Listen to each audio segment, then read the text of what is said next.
الرحمن الرحیم۔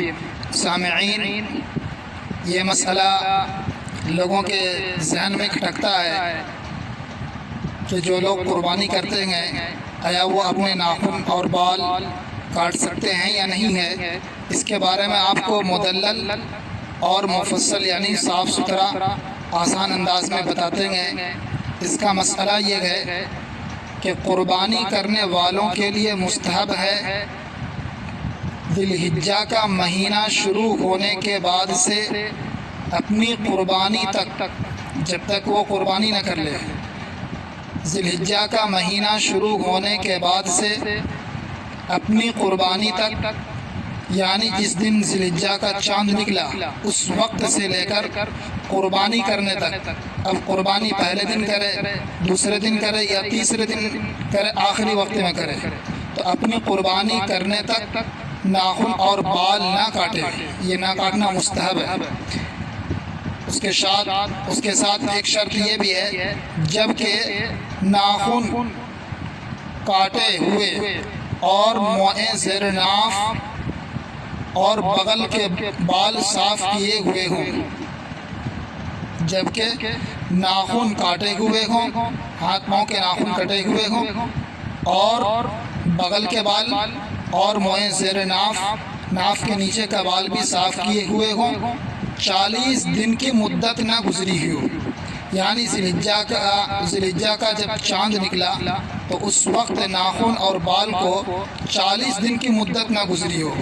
اسی طرح یہ مدت اگر درمیانے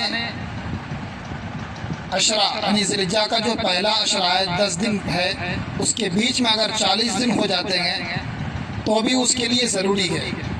تو بہرحال ناخن کاٹے ہوئے اور موئے زیر ناف اور بغل کا بال صاف کیے ہوئے 40 دن کی مدت نہ گزری ہو۔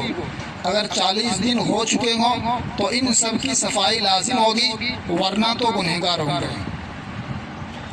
اگر چاند شروع ہونے سے پہلے 40 دن ہو گئے ہیں یا بیچ میں، یعنی کہ 2 ذی الحجہ کو یا 3 ذی الحجہ کو یا 1 ذی الحجہ کو یا 4، 5 یا 9 ذی الحجہ کو 40 دن پورے ہوتے ہیں تو پھر وہ گنہگار ہوں گے۔ تو اس لیے اس بات کا لحاظ کرتے ہوئے اس پر عمل کرنا ہے کہ جب چاند شروع ہو رہا ہو تو کم از کم 28 دن 29 دن یعنی اتنی مقدار میں ہو کہ 40 دن کی مدت سے تجاوز نہ کرے، 40 دن کی مدت آگے نہ بڑھ جائے، 40 دن اور 40 دن کی مدت سے آگے نہ بڑھ جائے۔ تو اگر یہ صورتحال ہے تو پھر اس پر عمل کرنا چاہیے، ورنہ تو اس سے پہلے ان سب چیزوں کی صفائی کر لینی چاہیے، ضروری ہے۔ اور اگر کسی نے عمل کرنا شروع کر دیا، درمیان میں 40 دن ہو گئے، 8 کو یا 7 کو، تو اس وقت بھی اس کی صفائی اس پر لازم ہے۔ ناخن بھی کاٹے، موئے زیر ناف کے نیچے کا بال بھی صاف کرے اور بغل کے بال بھی صاف کرے، یہ اس پر لازم ہے۔ اب یہ اس کے لیے مستحب نہیں ہے کہ وہ جو ہے تو اپنے ناخن اور بال کو رکھے رہے۔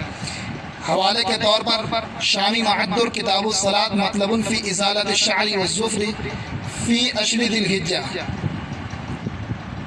مسلم شریف کتاب الاضاحی باب نہی من دخل علیہ اشر ذی الحجہ وہو یرید التضحیہ، جلد نمبر 2۔